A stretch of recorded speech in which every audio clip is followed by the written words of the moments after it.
Greg, please explain theologically and or personally why we at Woodland don't publicly pay respects to fallen soldiers on Memorial Day or to veterans on Veterans Day, or pray for or support our troops in any public way.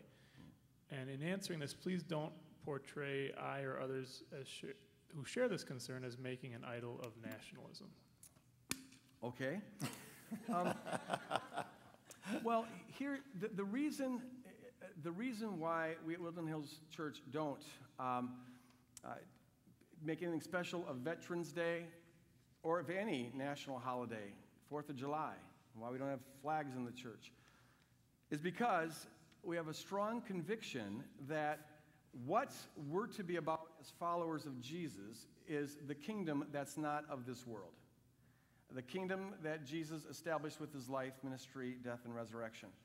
And our one job, the one thing we're to rally around, is to come together and grow in that and be used as a vehicle to expand that kingdom in this world. That's our one job, the one thing we're to rally around.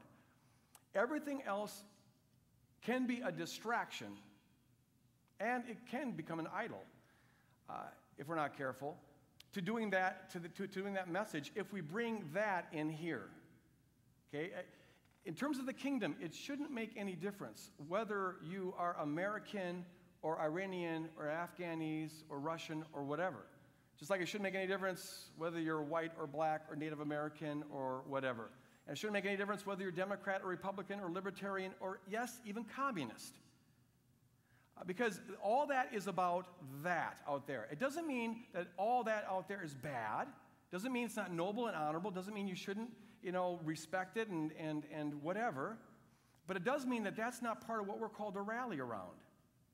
And the power of the kingdom, we believe, is found in its uniqueness, how it is different from everything else. Because as opposed to everything else, however good and noble it might be, the kingdom always looks like Jesus. And the goal of life for the follower of Jesus is to individually and collectively look like Jesus, serve like Jesus, love like Jesus, sacrifice like Jesus.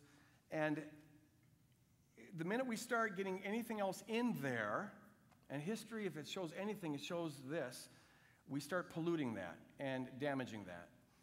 It's fine for nations to recognize their warriors and to celebrate military victories and other things that they think are noble and good and admirable in their culture, whether it's American or Iran or whatever.